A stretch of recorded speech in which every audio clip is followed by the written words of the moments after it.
बाबा सिद्दीकी हत्याकांड में एक बड़ा खुलासा हुआ है। पुलिस के मुताबिक शूटर शुभम लोनकर ने झारखंड में AK-47 चलाने की ट्रेनिंग ली थी। खास बात यह है कि जिस इलाके में शूटर ने यह ट्रेनिंग ली थी वो इलाका नक्सली का था।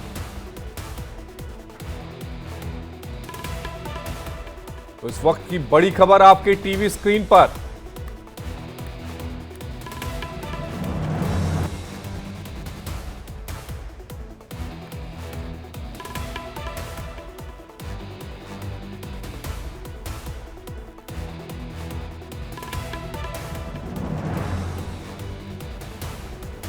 शुभम, गौरव और रुपेश 28 जुलाई को झारखंड पहुंचे थे। पुणे से हटिया एक्सप्रेस से वो झारखंड पहुंचे थे, जहां पर उन्होंने AK-57 चलाने की ट्रेनिंग ली थी। शूटर शुभम लोनकर ने नक्सली इलाके में ये ट्रेनिंग ली थी। और इसी खबर पर ज्यादा जानकारी के साथ हमारे सहयोगी अभिषेक हमारे साथ मुंबई से लाइव जुड़े हैं। अभिषेक, बाबा सिद्दीकी हत्याकांड में नए नए खुलासे हो रहे हैं, लेकिन ये जो खुलासा है ये बेहद चौंकाने वाला है। चौंकाने वाला इसलिए है क्योंकि झारखंड में इन्होंने ट्रेनिंग ली। झारखंड में ट्रेनिंग तो ठीक है, लेकिन नक्सली इलाके में जाकर ट्रेनिंग ली है। बिल्कुल बिल्कुल सही कहा आपने। और सबसे खास बात देखिए कि झारखंड, यह पुणे से झारखंड जाते हैं। झारखंड जाने के बाद वहां पर जाकर लोगों से मिलते हैं। सबसे खास बात देखिए, इसमें जो बड़ी खबर इसमें है आशीष, कि इसमें जो अब जानकारी आ रही है कि इसमें नक्सल का नाम सामने आ रहा है। नक्सलियों का इसमें सामने जानकारी आ रही है पुलिस को कि नक्सलियों को मदद ली गई है बाबा सिद्दीकी को मारने के लेकर।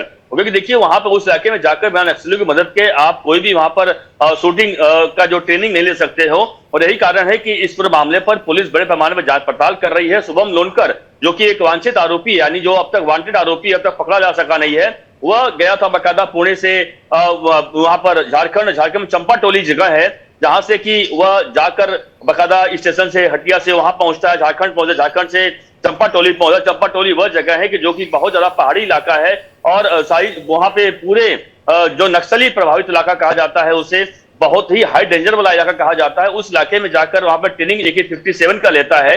समझिए किस तरीके से यह बड़ा काम उसने किया। इसमें कई लोग इसमें शामिल है। इसलिए पूछताछ में जो मुंबई क्राइम ब्रांच पूछताछ कर रही है, उससे बड़ा खुलासा सूत्रों के हवाले जानकारी हमें मिली है।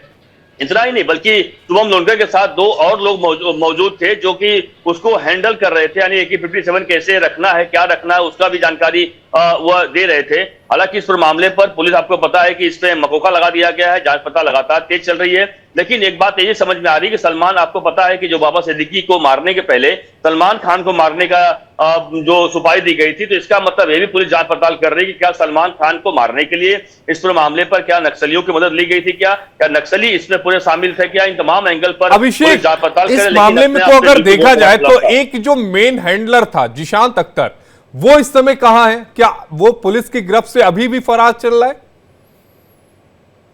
बिल्कुल, देखिए शुभम लोनकर, जिशान अख्तर बिल्कुल अभी तक फरार चल रहा है, अब तक पुलिस की गिरफ्त से बाहर है। सबसे ताज्जुब की बात है कि देखिए इतने महीने बीत चुके हैं, उसके बावजूद भी अब तक उसे गिरफ्तार नहीं किया सका है। और यह जानकारी पुलिस लगातार इकट्ठा कर रही, क्या वो देश में है, देश से बाहर है। क्योंकि एक जानकारी पहले अभी आई थी कि इनके पास किसी के पास पासपोर्ट नहीं था, तो बाहर कैसे जा सकते हैं। लेकिन हालांकि हो सकता है फर्जी पासपोर्ट बनाकर देश से बाहर भाग गए हों, क्योंकि इनकी पहले से प्लानिंग थी। और यह अब तक पुलिस को इस पूरे मामले पर लगातार सुराग लग रहे हैं। लेकिन पुलिस ने उस जगह को ढूंढ निकाला आशीष, जिस जगह पर इन लोगों ने फायरिंग की थी और नक्सली प्रभावित इलाके में जाकर फायरिंग की थी। तो यह साफ है कि नक्सलियों की मदद ली गई है, ये साफ समझ में आ रहा है। इसलिए नक्सलियों की क्या इसमें भूमिका है, इस एंगल में पुलिस जांच पड़ताल कर रही है। लेकिन ये बात सच है कि शुभम लोनकर और जिशान अख्तर जो है वह अभी भी लगातार फरार हैं, पुलिस की गिरफ्त से अभिषेक, इस मामले में 18 से ज्यादा गिरफ्तारियां हुई हैं। जिन लोगों ने गोलियां चलाई उनको गिरफ्तार कर लिया गया है। लेकिन जो हैंडलर थे, जिन्होंने हथियार मुहैया कराया, जिन्होंने पूरी ट्रेनिंग का बंदोबस्त कराया, जिन्होंने इन शूटरों के रहने का बंदोबस्त कराया,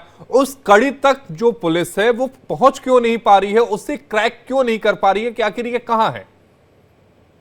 बिल्कुल सही कहा आपने। बिल्कुल ये बड़ा सवाल इंसान बड़ा हुआ है कि आखिरकार क्यों उन्हें पकड़ नहीं पा रही, जो मेन इसकी साजिश करता है और जिन्होंने इस पूरे मामले की सुपारी ली, जो लगातार लॉरेंस बिश्नोई और उसके भाई शुभम, जो उसके भाई है, उसके टच में लगातार बने रहे। तो यह साफ है कि इस मामले पर पुलिस, देखिए एक बात तो है कि अब तक इस मामले पर काफी गिरफ्तारियां हो चुकी हैं और सभी मौका लगा दिया गया है। तो पुलिस को समय भी मिल रहा है, कम से कम 90 दिन की चार्जशीट जगह आपको पता है मुकदमा लगने के बाद 180 दिन की चार्जशीट लगने का समय हो जाता है। इतना ही नहीं बल्कि 30 दिन की पुलिस रिमांड मिलने लगती है 14 दिन की बजाय। तो पुलिस तमाम एंगल पर जांच पड़ताल बिल्कुल कर रही है और कहीं न कहीं सबूतों को जहां जहां मिल रहा है उस एंगल पर सबूत को लगातार ढूंढ रही है और वहां पहुंच भी रही है। और यही कारण है कि एक सबूत के तौर पर बड़ा हाथ लगा है कि इन्होंने फायरिंग कहा की थी। हथियार अभी तक बरामद नहीं हुए, लेकिन AK-47 हथियार जो बरामद नहीं हुआ है पुलिस उसको बरामद करने का कर रही है। लेकिन एक जरूर बड़ा खुलासा लगातार लानेस बिश्नोई को लेकर बाबा सिद्दीकी वाले हत्याकांड मामले में लगातार होता जा रहा है। आपने एक बड़ा खुलासा किया है। मुंबई पुलिस ने जो जानकारी दी वो अभिषेक हमारे साथ साझा कर रहे थे। अभिषेक, आपका जुड़ने के लिए बेहद शुक्रिया।